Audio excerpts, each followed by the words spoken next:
Welcome to lovely Las Vegas for Coast to Coast Hoops with myself, Greg Hoops Peters, and now part of the VSiN Family Podcast. We've got an excellent podcast for you. We're going to be joined in segment number 2 by a good friend of ours, as Robbie LaStella does such amazing work with our good friend Rocco Miller over at Bracketeer.org. We're going to chat with him about the wildness that we're seeing with all these court cases. The NCAA actually having some of these court cases going their way, so that has caused a little bit of question mark as to whether or not these guys are going to be eligible or not for the upcoming college basketball season. Some of the teams that we need to be looking at right now that might have upside, downside, what have you, the teams that are going to be most affected by these court rulings moving forward, and so much more. So we've got a big giant ball of wax to be looking at there. And then here in segment number 1, over the last 48 hours, we have seen a lot of movement. We have seen a lot of signings. I'm going to give you a recap of that, along with what we all saw with regards to court cases on Friday as well. If you do have a question, comment, segment idea, what have you for this podcast, you do have one of two ways to fire those in. First one is my Twitter/X timeline at GNet_81. Keep in mind, letters CM, they mean does not matter, so as per usual, please do send these into the timeline. And the other way is via an Apple Podcast review. If you rate this podcast 5 stars, it is very much appreciated. From there, you're able to fire in whatever you'd like to hear on this podcast via the 5-star review. Typically, I'm begging you and pleading you for these Twitter/X questions, and still do please do send these in, but man, we're getting a lot of college basketball news right now. It has been wild what we've been seeing out there, and I'm trying to piece this all together myself because I am not necessarily the biggest legal expert in all of the planet, so this is going to be interesting to see what we get, to say the least, because for the NCAA, what we've got is everything just being in separate states with regards to these lawsuits, and there are a few players that were out there in the Colorado and the Ohio cases that have been, and I air quotes your state, as of right now they are ineligible. So this includes Seth Trimble, Kobe King, Amari Monroe, Tavari Johnson over at Charleston, Trey Campbell, MJ Collins, Denzel Aberdeen, Malik Ewan, Javon Bennett, among others. So this is interesting to say the least, and we have seen a lot of these guys that are currently in the cases that are not stayed, like out there in California. They are guys that latched on right away, and a few other guys that are right now looking for eligibility. Elijah Mai, who he decided that he was going to be going to Santa Clara. That was one of the pieces of news that I missed with doing the Patriot League Conference Preview podcast on Thursday night / into Friday morning, and because I did that conference preview yesterday, you're getting a little bit of a recap there, and I will continue these conference preview podcasts. The SoCon is going to be up next. I'm going to be looking to do that within the next week or so, so that is something that is very much on the horizon for that, and we're going to try to make this the world's greatest college basketball season of all time with those. I'm going to try to attack the conferences where we've got some knowns, like the Patriot League, where we don't have to deal with these fifth-year guys, but certainly it's going to be interesting. The SWAC probably not going to deal with that either, but that's it for Elijah Mai. He did decide that he was going to be going back to Santa Clara. As of right now, we don't know if he's going to be eligible or not, but if he does come back, 14 points, 4.5 boards, 2.5 assists, steal 1.5 per contest, shot 34.5% from three-point range.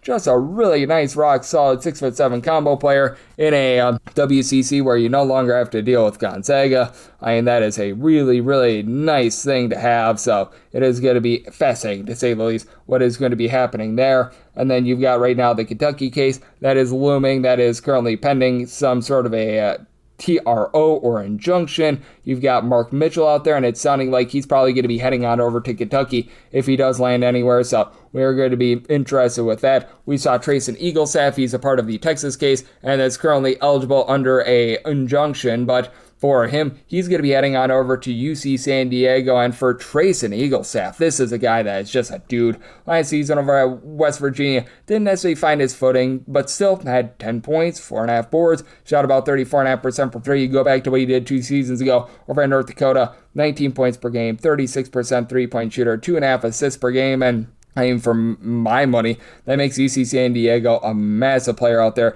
in the Big West. I don't know if they quite overtake UC Irvine. I've got number 1 in my projector finish out there, just because when you bring in there a 7'9" big man, Olivier Roux, that makes things just all the more powerful for them. But full season of Ty Dunn after he missed last year, that's going to be big. Tom Beatty is coming into the fold for the team. Leo Beth is a guy that I really like. Alex Shulkin was solid for them as well. Feeling really solid about UC San Diego. So, that's a team that I think that they shoot up to number 2 in terms of my projector finish. I think I had them either number 3 or number 4 the first time around, so that's going to be massive. Jackson Kaler, he decides that he is going to be going to BYU. As of right now, he is eligible. I believe that he is a part of the California case. Again, I'm trying to keep this stuff straight as well, so if you're having a tough time, so am I. I went to college for radio, TV, film because I didn't want to go through things like court cases, stuff like calculus and everything like that. I just wanted to talk into a microphone and focus on sports, but they're making our lives a little bit more difficult. But I am for BYU. This would be massive for them as he actually began his life, Kaler did, out there in the great state of Utah. Last season for Michigan State really took a nice stride forward, 12.5 points, 9 boards, was shooting about 39% from three-point range as a 6'9", little bit of a combo player, and out there in the Big 12, certainly you have to have Houston right atop that conference along with Arizona, but they bring back Robert Wright III.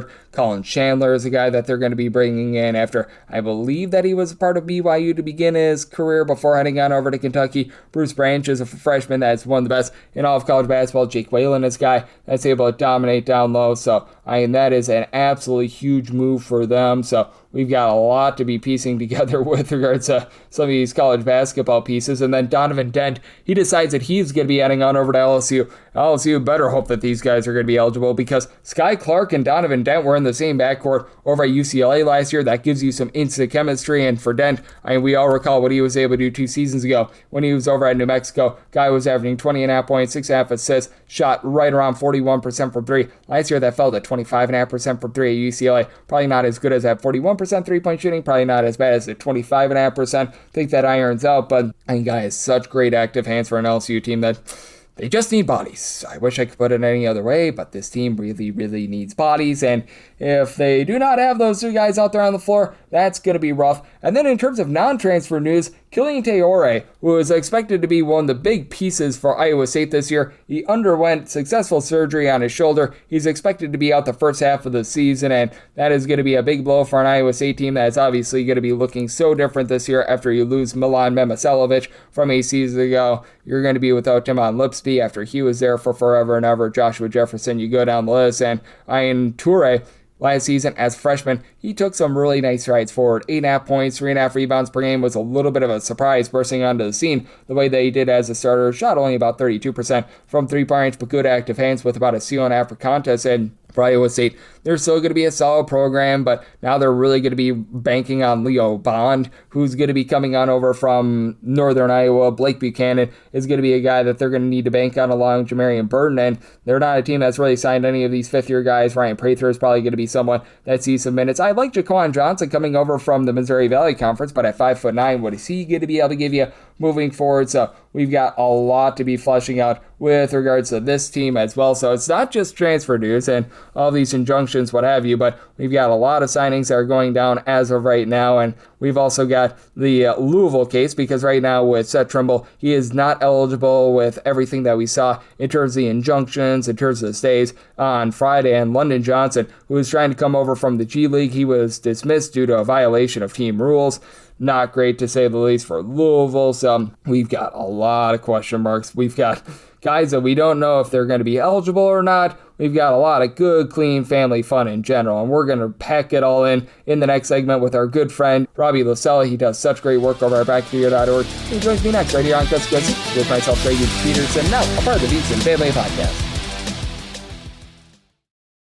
Side edge this college basketball season? Well, VSiN experts use CBB Analytics, the most comprehensive college basketball analytics platform in the world. See injury impact, on and off data, clutch time performance metrics, first versus second half splits, and so much more. Utilize the promo code of VSiN, that is VSIN, to get $30 off and find your betting edge over at cbbanalytics.com. That is cbbanalytics, all one word.com. For anyone that is new to VSiN, well, I wish you a friendly hello. This is an attention to anyone that is new to VSiN because you're able to get some free stuff with our daily newsletter. It's a great way to catch up on everything that's happening in the sports betting world. It's delivered straight to your inbox every single morning. VSiN's newsletter offers picks, data, strategies for the day's betting menu, and so much more. Sign up for free today over at VSiN.com/newsletter. That's VSIN.com/newsletter, and start receiving your free newsletter tomorrow morning. That is vsin.com/newsletter. Stay ahead of the game and bet smarter with VSiN.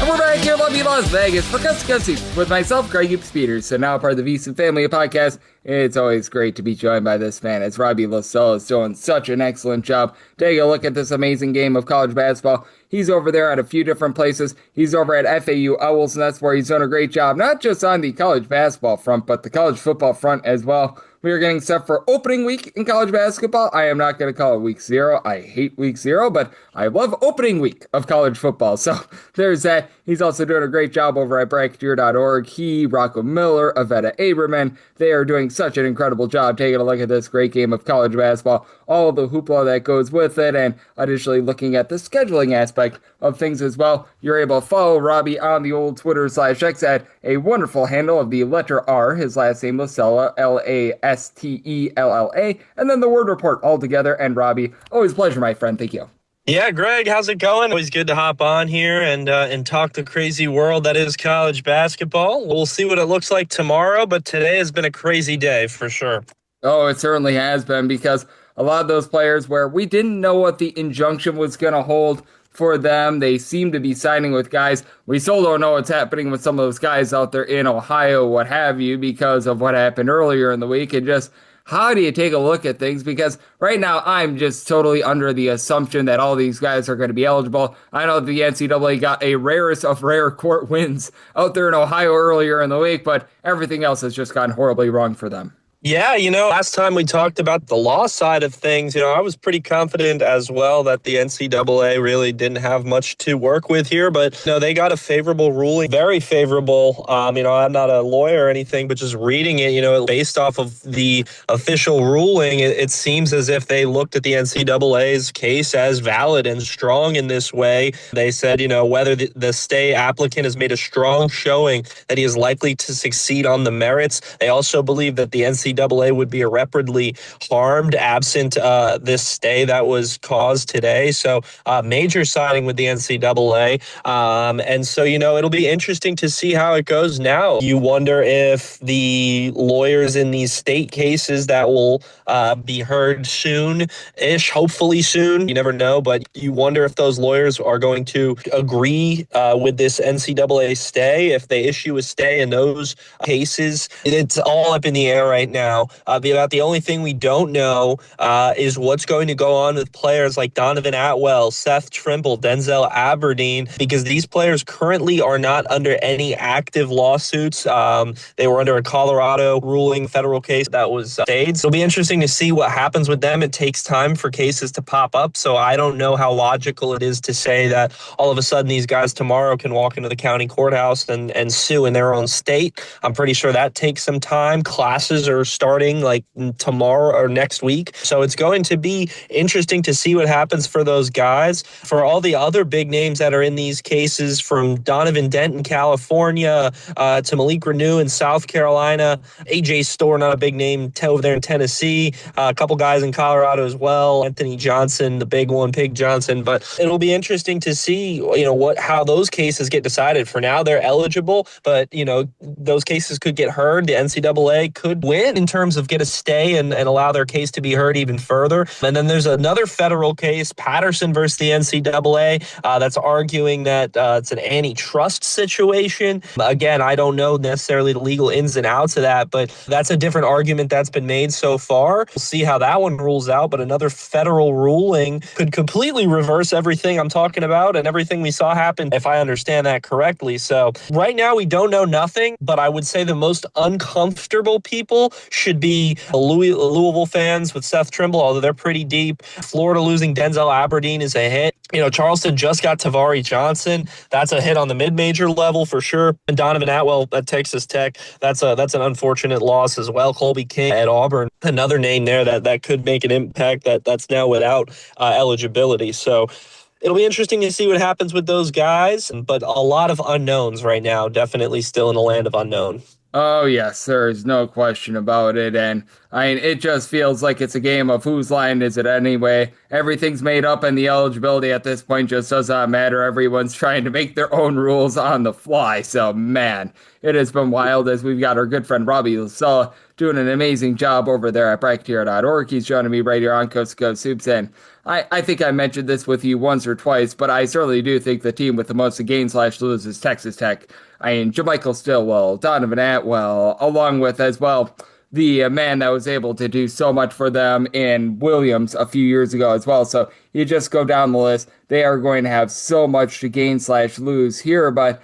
I mean, in terms of other teams, how do you take a look at things? Because I mean, certainly Texas Tech, they have to be number one, especially with Darian Williams. But that said, you just go down the list. And I feel like Kentucky, with the rumors of Mark Mitchell, is a big one. Obviously, you mentioned it with Tavari Johnson. That's a game changer for Chattanooga. Without them, I don't know where Chattanooga is this year. But there's a lot of teams that are going to be so heavily impacted these next few weeks. Yeah, absolutely.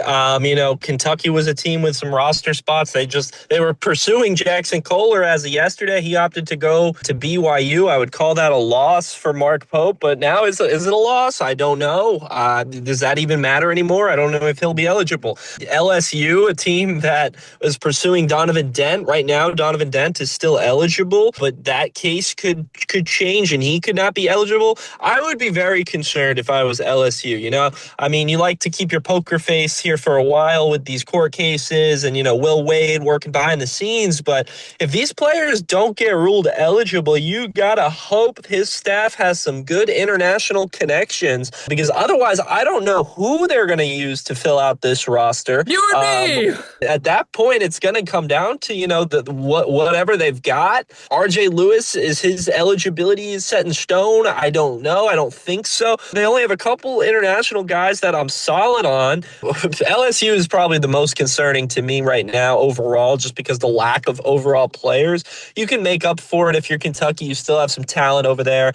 Other teams, Louisville without Seth Trimble and London Johnson's two guards down, little concerning, but I still like their talent overall. You go down to the mid-major level, Wichita State now with Keon Giles. I'm watching his eligibility pretty closely, because as it stands right now, he is ineligible. He could become eligible through a South Carolina lawsuit that's slated to get heard August 31st. So he was just blanket eligible by the federal case, but he still has a chance for eligibility through South Carolina. But Kenyon Giles back on Wichita State arguably makes them the number one team in the American, makes them an at-large contender, makes me scared for Kentucky facing them. No, that's not a team Kentucky shouldn't be inviting to Rupp. That smells like upset to me. That's a team on the mid-major level I'm watching. Penny Hardaway and Memphis did say they are out on fifth-year players, which is a little surprising to me, because, I think they're still fighting to get that roster, in my opinion. I mean, I guess they're not, but that roster needs work, in my opinion. Otherwise, I like Wichita State to win the American even without Giles. But with Giles, it's runaway, no questions asked. He'll be your favorite, or they'll be your favorite. But that's a name I'm watching on the mid-major level. Wichita State definitely has something to gain here from this lawsuit, but really does everyone. I mean, this federal case, Patterson versus the NCAA, could provide another blanket ruling, and that brings a lot of these guys back. So you just mentioned Grayson Eaglestaff going to UC San Diego. That's a big move, but I don't know if he'll be eligible or not. So we'll see. All these moves now are hypothetical. I think that's why it puts a team like LSU at a disadvantage, is because it's one thing if it's one guy, but when it's your entire team, nearly your entire team that you're trying to build off of guys with hypothetical eligibility, that creates a dangerous situation. Oh, I mean, it is just absolutely wild. And before we dive in on more of these specific players, before we dive in more on these situations in general, just how do you take a look at the landscape of college basketball? Because I can never remember there being so much murkiness with these rosters. I feel like we knew more about these teams when the transfer portal opened and half the players were out there without a team than we do right now, because we don't know who's going to be out there on the floor night number one, and now it's late August. It's very tough to evaluate. I would argue right now college football is even crazier. I mean, you've got guys scouting you got guys scouting NFL players. NFL play, exactly, Greg. NFL players with preseason film that they really should never be watching. So that really creates the question of what are we doing here? I think that's the question we always ask. But in terms of the NCAA and college basketball's landscape, listen, I think you've got to have favorites that are these programs that just transcend this nonsense. I mean, you look at a Purdue with Matt Painter, not playing around with any of this nonsense. You look at Michigan, even under Mike Boynton, they're not doing this game this year. Their roster's pretty set in stone, no fifth-year nonsense. They did bring in Kenny Nolan for Michigan. Yes, they did tap into it a little bit, but Michigan State, Tom Izzo, that's a better. That's a no-nonsense. That's a better Michigan comparison for this analogy here. But those type of programs that aren't caught up in this nonsense, listen, it's important to tap into whatever you can do, but you can't let it overcome you. So I think the teams with the most that I'm still very high on when I'm looking at this college landscape are the teams that don't pay attention to this fifth-year nonsense. Arizona, I like what they're building out there, even without, they didn't try to tap back into Koa Pete. They could have offered him more money, the NBA late first-round pick, maybe, possibly, I don't know. But they didn't mess around with any of that nonsense. These teams that didn't tap into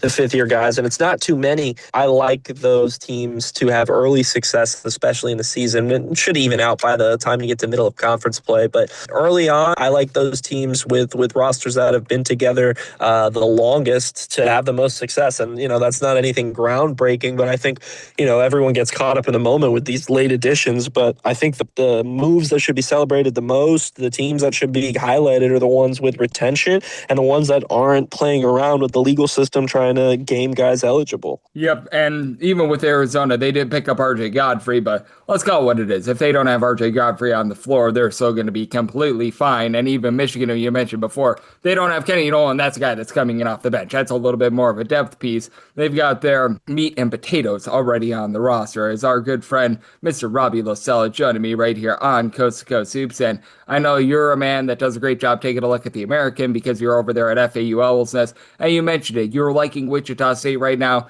and I agree with you. And how do you take a look at this landscape? Because I was a little bit surprised that Memphis was not going to be going after some of these fifth-year guys, because if I remember correctly on the podcast, you were thinking that they were going to go after some of them. I thought so as well, and it feels like it feels like Memphis is just being passed up in the hierarchy of the American, even though they've got so many resources, because even a team like a Charlotte, I think, could be able to overtake them. North Texas, I don't know if they overtake them, but they're always going to be a team where it's like going to the dentist whenever you face them because it's so slow and so grimy that it's not even funny. And then South Florida, you're number one under Chris Mack. I think that they're going to be hitting the ground running. Oh, yeah, there's a ton of talent in the American. I look at USF and Charlotte under Wes Miller and Chris Mack to make impacts right away in the American. I mean, a guy like Sonny Wilson, I am just going to be enamored with in the American Conference, like player of the year level talent for him. Other players, though, as well for USF, Mike James, Chris Davis coming over from college at Charleston. I like his fit here. AJ Dantzler is going to be a nice guard in the American. USF is really, really deep,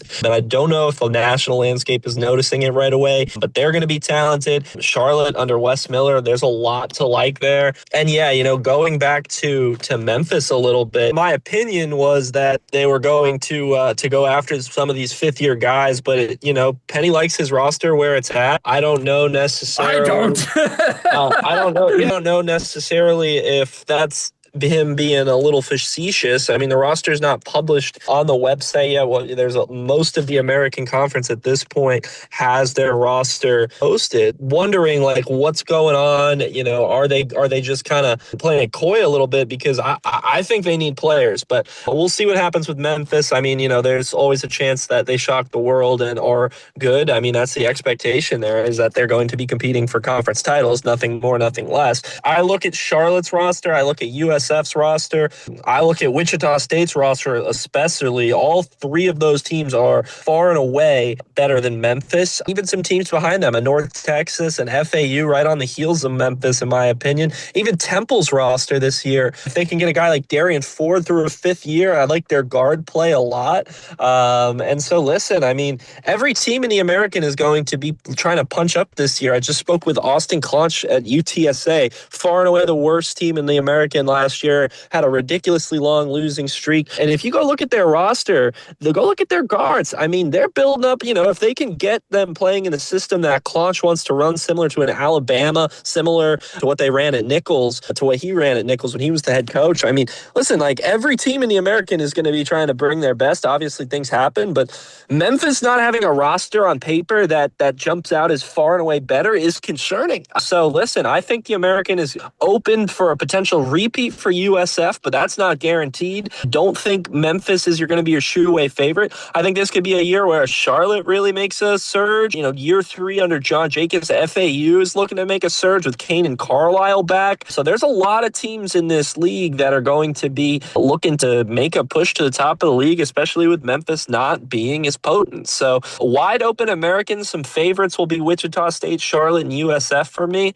But don't sleep on some of the middle of the pack teams, Temple, FAU, North Texas, just to name a few. We are in agreement. We both think that this is going to be a really good American conference. I know that our good friend Rocco Miller over there at Bracketeer.org loves the American as well, and I know you do a great job in terms of helping out our good friend Rocco. You do a great job over at FAU Owl's Nest, and so much more. I know that you do a little bit on the football front as well, so love to get people at home know it's all on tap for you, and how people can follow along on social media and other platforms. Yeah, absolutely. Please follow our coverage of FAU football if you so desire at FAU Owl's Nest. We'll have I'll be on site in Gainesville on September 5th covering FAU versus University of Florida from Gainesville. First game of the John Summerall era, year 2 of the Zach Kitley era, Caden Veltkamp, Easton Messer. A lot of points scored in Boca. And currently I'm working with CBB Center Hub on X on their season preview magazine. It's a digital edition. I'll be handling the American Conference. We've interviewed about half the league so far and hoping to get the rest of the coaches here done over the next couple of weeks. And we'll have that out in the middle of September, or towards the end of September, I believe, actually. So a lot going on in the preview world and football as well. But I love that. I love this time of the year we're in because sports will never stop. So good time of the year. And thanks for having me on as always, Greg. It is always great to be able to get our good friend Robbie aboard. I know that he's hard to work with these previews, and man, it's probably going to be the murkiest year of all time for previews, which is why I salute a man like Robbie. I know the grind, and he's doing a great job in terms of putting out some great information, in terms of doing the research, and so much more. So big thanks to Robbie for joining me right here on Cuts Cuts Soups, now part of the VSiN family of podcasts. And if you do like hearing from this fine podcast, Cuts Cuts Soups, you're able to subscribe wherever your podcasts, Apple Podcasts, Google Play, Spotify, Stitcher, and TuneIn. If you have a question, comment, segment idea, what have you for this podcast, you do have one or two ways to be able to fire those in. First one is my Twitter/X timeline at gunit_81. Keep in mind, Lars EM, they mean does not matter. So, as per usual, please do send these into the timeline. And the other way, that is find an Apple Podcast review. If you rate this podcast 5 stars, it is very much appreciated. From there, you're able to fire in whatever you'd like to hear on this podcast via that 5-star review. We've got a lot of hoopla that's happening in college basketball right now. My goodness gracious.